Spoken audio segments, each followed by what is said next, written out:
first time they saw her hammering rough saw pine planks onto the side of her cabin straight across the windows, swallowing up the walls like a second skin. Caleb Martin told the others she'd finally lost her mind. "This is what happens when a woman's left too long alone," he said, squinting at the slope of the roof she'd extended outward, covering the cabin like a mother hen might shield her chicks. "She starts boarding up her own home like a coffin." They chuckled around the whiskey jug, leaning on their shovels, pretending not to watch too hard as the widow in the valley below hauled another load of lumber down from the slope with her mule cart. Her boys, just 2 of them left now, maybe 10 and 12, trailed her like shadows, each dragging a bundle of cut twigs and branches longer than they were tall. It was the fall of '71, and though the leaves were just turning, everyone could feel the warning in the wind. The past summer had been dry, mean, and spiteful. The river was low, the animals lean. Word from Fort Laram said the weather was turning strange back east, and that meant it'd find its way here soon enough. But nobody expected what was coming. Least of all, the widow.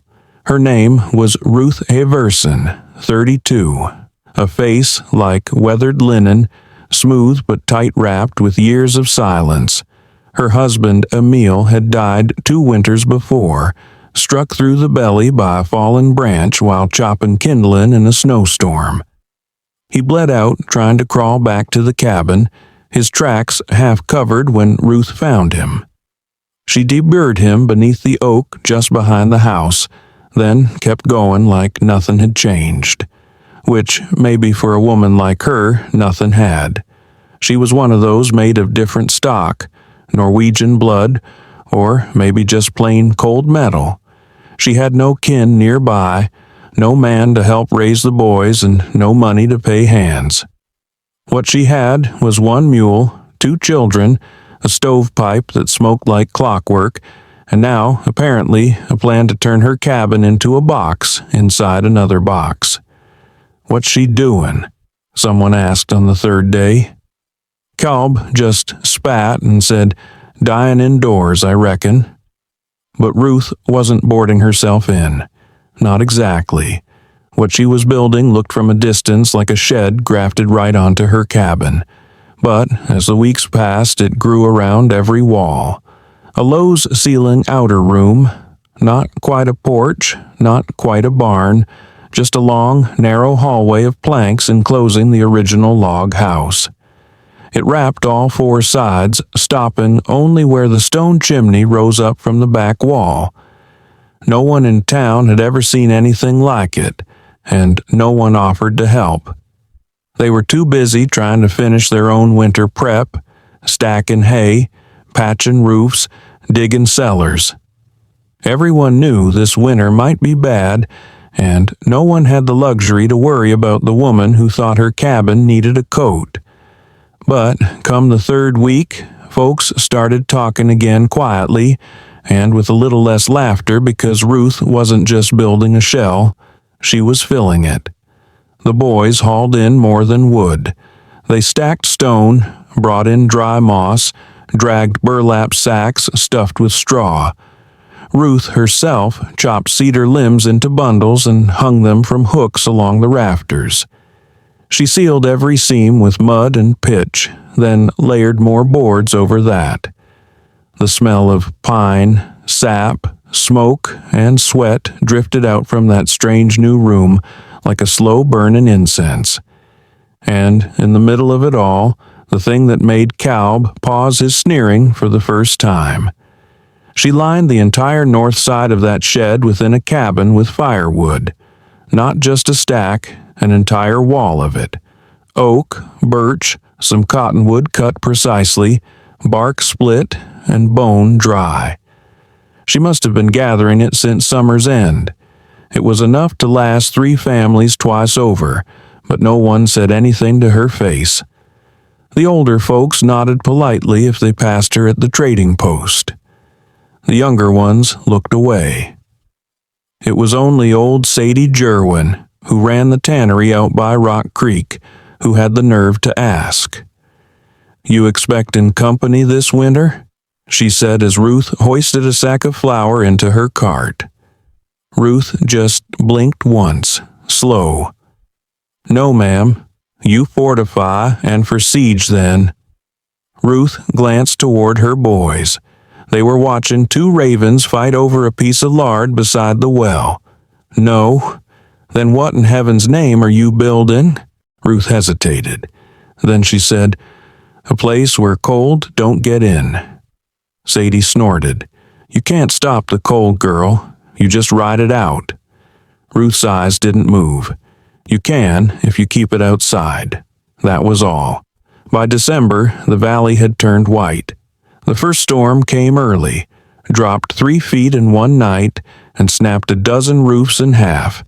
The Martin family lost half their sheep to exposure. The Dwyer's baby near froze when their chimney cracked and spilled smoke into the rafters. And, over in the hollow, Ruth's cabin smoked as steadily as ever. Not once did she come to town for more firewood. By New Year's, everyone else had run through their stacks. Moist logs hissed in iron stoves, and men cursed the mold that made them burn slow. But Ruth's fire never faltered. Her shed, strange and narrow as it was, kept the logs dry, warmer, even. The wind never reached them. The snow couldn't touch them, and every log she burned inside her home had been aged and protected for weeks in that wooden shell. Her cabin stayed warm enough that she was seen once drying laundry on a line out back in February. And for the first time in memory, her children didn't come down with crew. By March, the laughter had stopped. Now there were questions. And by April, there were copies. Half a dozen homes in the valley began adding storm sheds. Men patched on extra rooms, built lean-tos, even tried burying wood in pits. But it wasn't the same. Their logs had already been soaked. Their roof still leaked. They didn't understand. Ruth hadn't just stored firewood. She demade a wall of it, insulated herself with it, used it as shield and fuel both. It was a defense against the one enemy they all forgot to fear until too late. Damp. And it wasn't just her firewood that stayed dry. She did too. Even when the last snowmelt crept down from the ridge and soaked half the valley, Ruth's cabin stayed bone warm. She never said, "I told you so," never bragged, never explained. But come the following fall, when the air turned crisp again, Caleb Martin was seen nailing planks onto the side of his own cabin. Slow, awkward, silent. And Ruth, she just kept splitting more wood. The ground thawed, but the lessons from that long winter did not. April brought meltwater and the stench of rot. Cellars that had flooded straw mattresses soaked through. Trunks of winter clothes gone mild-spotted beyond saving. And in the middle of it all, Ruth Averson's cabin stood dry as an old hymn book. The snow had piled high that winter, heavy as a curse. But the strange wooden sleeve she'd built around her home had held its own, shed it off, kept the wind at bay, dried her firewood, dried her boots, kept her boys warm and unsick for the first time in 2 years. No one came to say thank you, but they watched her closer. Now, by the first week of May, she was out early with an axe again, cutting down the smaller trees along the frozen edge of the creek, ones the others would have waited till late summer to fell. Her sons, Lucas and Eli, moved like two practiced ghosts behind her. Lucas, older, now carried a hatchet and wore his father's old scarf like it meant something. Eli, younger and more squirrel-bone, was quieter, often dragging fallen limbs alone while Ruth cleared the path ahead. They worked in long shifts, chopped, split, stacked. Ruth never looked toward the hills anymore, where the Martin homestead lay half buried in melting slush. She didn't glance up at the ridge, where the Dwyers were now putting up a makeshift shed, crooked and barely tacked together.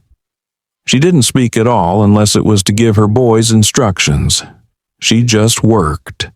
And what she built next made the neighbors murmur all over again, because Ruth didn't just refill her shed, she doubled it, extended it, used the same method.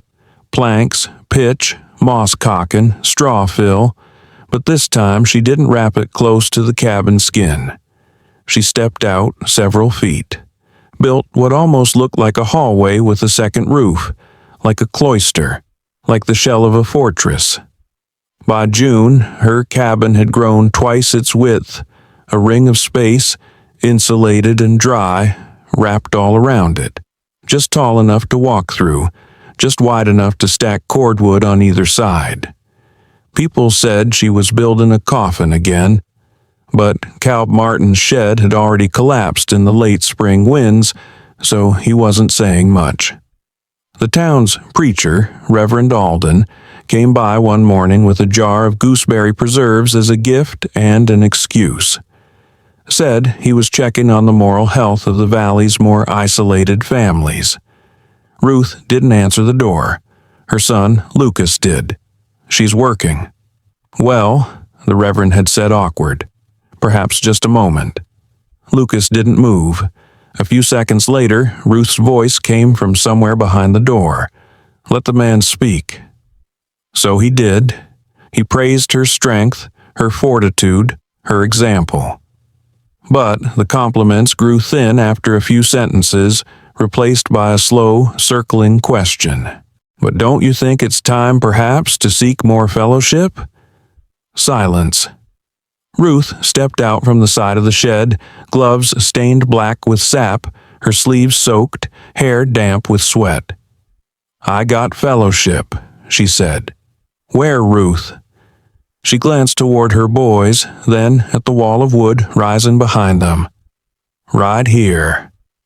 The Reverend cleared his throat. The good book says, I know what it says. It also says, a wise woman builds her house. He opened his mouth again, but Ruth turned and walked back to her work, calling over her shoulder, You want to help Stack grab a log? Otherwise, don't block the light. The jar of preserves was left on the porch.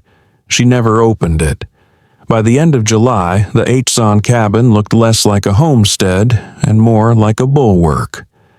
Neighbors coming to trade at the Mercantile passed by on horseback, slowing instinctively when they came in view of her little valley. Some whispered that she was preparing for war. Others said she'd gone off guard. But the quietest ones, the oldest settlers, the ones who remembered the freeze of 57, the flood of 63, the windstorm that had pulled a roof clean off a schoolhouse, those people just nodded and said, She knows what's common. You can feel it in your bones. And they weren't wrong, because the summer turned strange. The sun beat down too long. Clouds came, but left no rain. The river dropped lower than anyone had seen since the first settlers crossed that bend in 49. Crops turned pale, then gold, then brown, then brittle. Chickens laid less. Cows grew lean. Wells that had run clear all spring started burping up sand and iron-stained water by August. People began whispering the old word, drought. They tried not to say it out loud, because in the West, drought didn't mean just heat. It meant sickness. It meant rot. It meant dry grass that turned to fire at the first lightning strike. It meant game that vanished and crops that crumbled and winds that stole your roof in one breath and left you coughing through dust for months after. And it meant one more thing, the worst kind of winter. Because when the water was wrong, the land didn't freeze right. The snow came wet, then dry, then wet again. Ice turned brittle and sharp, and nothing burned clean. When your wood had been soaked and dried and soaked again, your stove would hiss like a snake. your chimney would clog. And if you hadn't planned for it, really planned, you'd be dead by February. But Ruth had planned, and she didn't just have wood this time. She had kindling sorted by size, bone dry, stacked in drawers and barrels and crates, and even old feed sacks. She had insulation, layer after layer of burlap, sheep wool, straw, and pine branches pinned to the inside of her shed walls like patchwork. She had trap doors in the floor of her porch, little shelves built into the roof line, slots behind the chimney bricks where she tucked small fire starters. She turned her cabin into a living stove, a dry-bellied, breath-warm, cold-proof machine, and her neighbors watched in silence now. No more laughing, but still no one asked for help until the wind came. It came late September, sudden and violent, like a freight wagon crashing through the hills.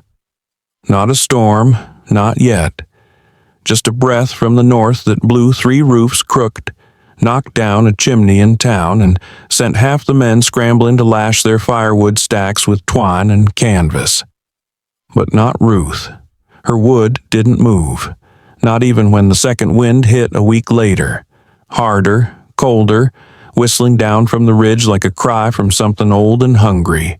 Caleb Martin came by after that one, not proud, not friendly, but quiet. He stood outside her fence and waited. Ruth stepped out, wiping her hands on a rag. He looked at her wall of firewood, at the neat double rows of split logs wrapped in bark and lined with cedar, all dry and sealed and tucked behind a second wall of planks. "I got wet wood," he said finally. Ruth nodded. "I can trade you." She didn't say yes, didn't say no, just studied him. "You laughed," she said, not angry, just stating a fact. "I was wrong." Still, she didn't speak. "I'll cut for you. Bring my son. We'll clear that back lot you got, where the pine S started creeping up again." She looked at him another moment, then nodded once. "Dry it by the creek," she said. "Not near the cabin, not this time." And just like that, the first man in the valley began working for her. Others followed. The Dweers sent over one of their daughters with a basket of smoked meat and a request for plans to build a shed like hers. The preacher came again, this time with his sleeves rolled and a hammer in hand. By November, half the valley had copycat sheds rising like strange tumors off their cabins. None were as tight, none were as layered, but they tried. And Ruth, she finished her ring, laid one final path of stone from the cabin's rear wall to the buried root cellar, and enclosed that too. A tunnel, warm, windless. The cold couldn't touch it. And then she stopped building, let the others watch, and waited because she knew the worst had not come yet. It came without warning, like the Lord's own reckoning. The morning of December 4th began calm. Frost glazed the panes of every cabin. A hush had settled on the valley, the kind that made even the birds wait in silence. The sky wore a flat gray plate of cloud, unmoving and unbroken, and the wind had stopped entirely, as if holding its breath. Ruth Hersenson stood by the shed's back entrance, lifting her arm to test the stillness. She could feel the weight in the air. Not rain, not snow, just pressure. Her mule was twitchy. The boys were quiet. Eli kept looking toward the ridge like he expected something to crest it. That night, it began. A soundless snow falling straight down in sheets, steady and terrifying in its indifference. No flurries, no wind, just a solid curtain of white. It covered the valley like ash. Within 6 hours, the fences were buried. Within 12 doors were blocked. By morning, the settlement had all but disappeared beneath it. Those who had stoves burning through the night were the lucky ones. Their chimneys stayed open. Smoke curled steadily skyward. Those who'd let their fires die to save wood, thinking they'd rekindle in the morning, woke to silence and dark and frozen chimneys sealed with packed snow. And worse, most of them had firewood that wouldn't catch, because when the storm hit, it came wet. The first 12 hours soaked everything before the deep freeze set in. Logs that had been left under canvas or tarps grew slick, useless. Kindling turned to mush. Matches snapped before they lit. Ruth's cabin glowed like a lantern in the storm.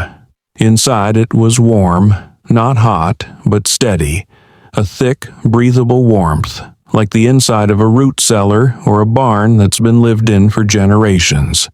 The shed's double walls hadn't just stopped the cold. They'd slowed it, blocked the wind, kept every log dry. Lucas and Eli worked shifts through the night, feeding the stove. They used the small stuff first: thin cedar slivers, pine cones, twigs wrapped in wax. Ruth had taught them to prioritize. Keep the kindling small and dry. Don't waste the thick oak until you're sure the burn is clean. Shut the flue when the wind whistles. Always keep 2 burns ahead. They'd practiced it like drills in autumn. Now they did it silently, efficiently, in the hush of that buried cabin where the windows were shuttered tight behind 2 layers of timber and resin cloth. Ruth stood watch by the side tunnel. It led from the back corner of the cabin to the old root cellar, a place most families only visited in spring when the ground softened again. But she prepped it through fall, laying cedar chips, patching leaks, reinforcing the slope. Now it was their best store of cured meat, hard cheese, dried apples, jars of lard. She checked it every few hours because she didn't trust the storm to stay polite. And she was right. By the 3rd day, snow lay higher than a man's chest. Roofs sagged. Smoke disappeared into white silence. Wind had returned, slicing through the valley like a knife hard enough to bend pine trees. Drifts began pushing against walls, finding seams, turning every home into a buried tomb. Except one. Ruth's cabin shed hadn't been an afterthought. It had been engineered. The shed roof had a slope angled away from the main roof, so snow slid off rather than piled up. The eaves had been reinforced. The walls were double-framed with slats for expansion, allowing the weight of snow to press without collapsing the hole. The chimney had a simple tin hood, a repurposed stovepipe cut and wired to catch and split falling snow, keeping the flue open even as the storm buried everything else. On the 4th day, they heard the first knock. Faint, hesitant, Eli, startled, dropped a kindling bundle. Ruth stood, listened. Then she moved to the narrow front corridor where the original cabin door was recessed deep inside the new shed. She cracked open the outer door and found a pale shape collapsed against the planks. Sadie Gerwin, the tanner, half frozen, fingers stiff, one boot gone, her hair coated in frost. Ruth dragged her in without a word. She stripped the woman's coat, pulled a blanket around her, fed her broth as she trembled on the floor near the stove. "She left her house 2 days ago," Sadie finally whispered. Stove cracked, smoke backed up. The dogs froze first. Ruth said nothing, just handed her another blanket and added a piece of dry pine to the fire. By dusk, 2 more came. The Dwyer's oldest son, carrying his sister, no older than 5, barely conscious. Their father had gone out for wood and never come back. Their own fire had been out for a full day. Ruth let them in. She made no speeches, no sermons, just cleared space, fed them hot water with molasses, dried their clothes. She pulled up extra bedding, made the boys shift their blankets to the side corridor. "You'll sleep in the shed wall tonight," she told them. "Warmer there." Lucas nodded. He already knew. By day 6, 10 people were in the cabin. Some crawled in, others were dragged. No one asked why she'd built the shed anymore. They only asked for heat, and Ruth gave it, but not for free. "You carry wood," she said to the preacher, who arrived barely upright with one hand burned from a bad fire start. "You bring it from the south wall. Stack it back after you pull." No gaps to Cal Martin's wife, who wept openly when her husband didn't return from trying to clear the flu. "You help sort the pine cones from the cedar. We need clean burn to boil water." To the Dwyer's daughter, now awake but coughing, "You sweep the ash out, not too much. We keep a base in the pan, helps hold heat. Everyone had a task. No one resisted, because no one else had a fire, and because Ruth didn't weep, didn't beg, didn't promise. She just acted, and in the doing, they followed. By day 8, the snow was beginning to shift. Not melt, just shift. Wind pushed it hard against the hills. One of the outbuildings down by the river was found flattened. The Martin cellar had caved. Someone said you could see the tip of a stovepipe poking up like a gravestone from a drift, but no one knew who it belonged to. Inside Ruth's cabin, the air stayed dry and warm. Food was tight, but she prepared dried beans, lard, crushed oats. She rationed, measured by the ladle, not the bowl. No one complained. One night, while stirring a pot of snowmelt and jerky, Sadie asked quietly, "How'd you know?" Ruth didn't look up. "I didn't," she said. "Then why?" Ruth paused. "Because the cold don't care if you believe in it or not. It just comes." Sadie nodded slowly, eyes glistening.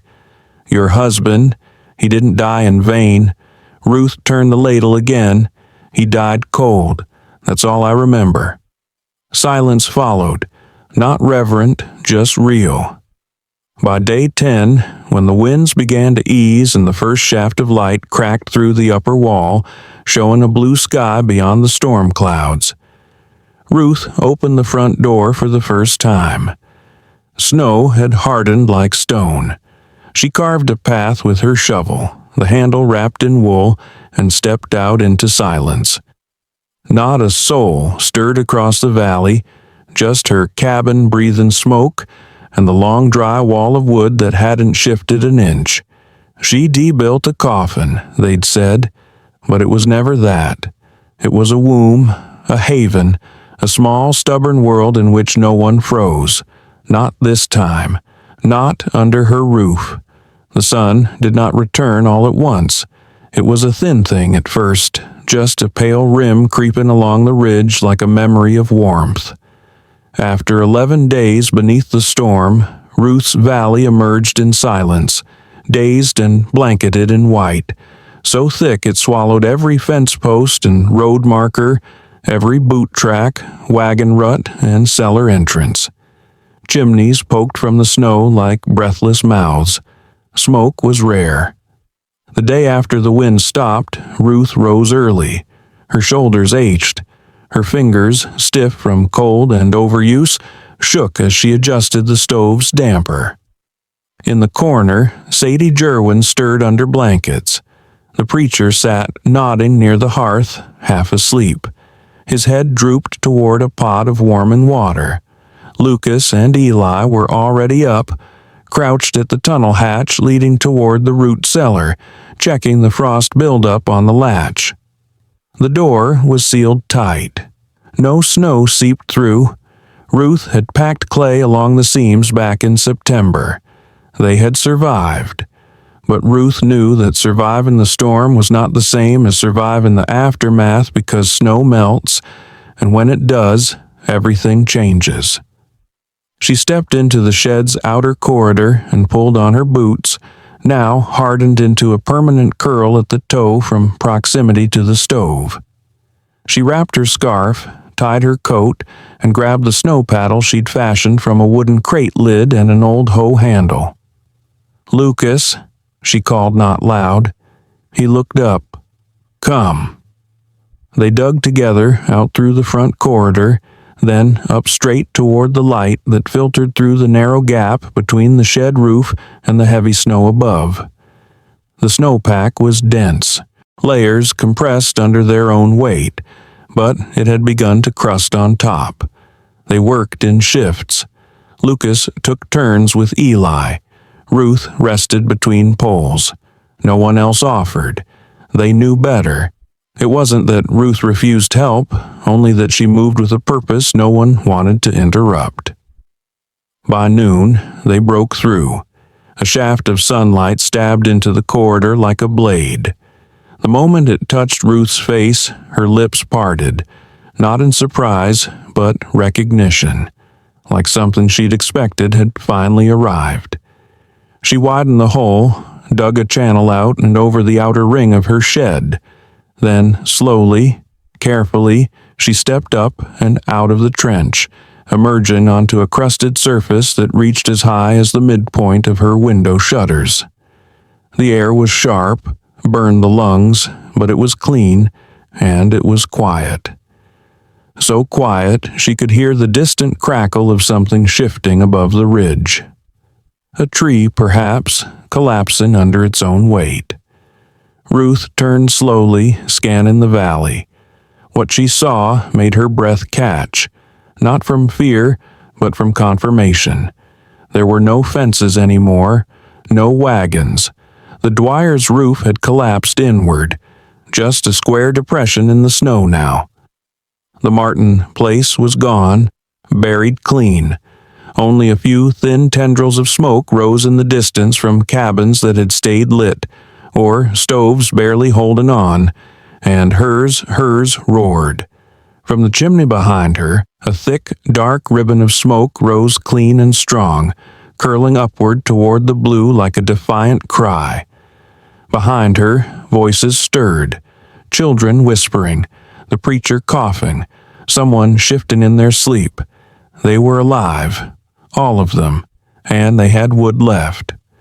Ruth crouched, swept snow from the vent she'd left along the shed's eaves, and called back down into the trench. Clear the south stack. We're burning pine tonight. Cedar's next. Lucas's voice came up. Aye. She moved to the west side and dug out a wedge near the base, exposing the outer layer of the firewood wall. It was dry. She knocked a log free and caught the fresh, sharp scent of cedar heartwood. Her hands, though red with cold, didn't tremble. The wind had passed. Now came the flood. By the third day after the storm ended, snowmelt had begun. It didn't trickle. It surged. Drift slumped and shifted. Cornices collapsed from radial lines. Water pulled where roofs sagged. Mud spread like ink over hard-packed trails. Root cellars, long forgotten beneath the snow, began to drown. At Ruth's cabin, the runoff did not enter. She dug shallow trenches along the outer perimeter of the shed, then deeper cuts around the back slope toward the old stone basin that once served as a watering hollow for deer. The water followed these channels. She watched it with her boys, watched as it turned from ice to trickle to stream. Cal Martin's boy, Evan, came by on the 5th day. He stood outside the trench, wet to the thighs, face drawn and wind-chapped. "We can't dry anything," he said. "The stove's out again." Ruth stood by the shed's corner, arms crossed. "Your shed collapsed." He nodded, firewood soaked. Another nod. "You carrying a blade?" He drew a hatchet from his belt.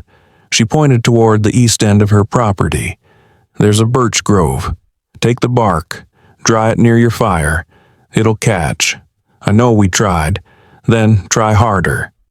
He didn't move. After a moment, she added, "Take some twigs from my south wall. Just enough to start. Bring a rope. Bundle it." "Right." He didn't speak, but his eyes brimmed. "Thank you, ma'am. Don't thank me. Burn it clean." Evan ran. The next morning, 2 more children arrived. Then a mother with an infant.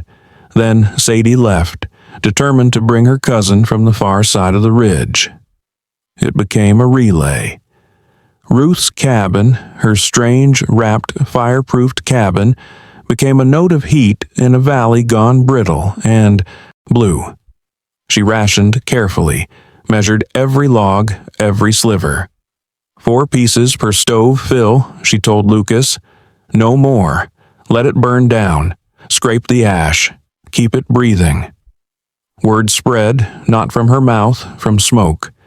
People followed the smoke, and from the ones who reached her first, she learned the truth of what had happened beyond her stretch of woods. 3 cabins had collapsed. 2 had burned, chimneys blocked, fire reversed. 1 man, someone's uncle from the southern ridge, had been found face down in the snow, still clutching a soaked matchbook in one hand. And all of them had laughed. All of them had sneered in October when she boarded up her windows again, called her a widow building her own tomb. Now their children crouched by her stove and slept under quilts she'd patched in silence. One night, after the others had settled, Lucas asked her, "Did you know this would happen?" Ruth stirred the pot, the wooden spoon slow in her hand. "No, but you built like you did."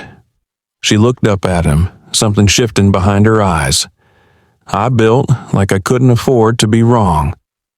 Lucas nodded and didn't ask again. By mid-January, the cabin was still standing, still dry.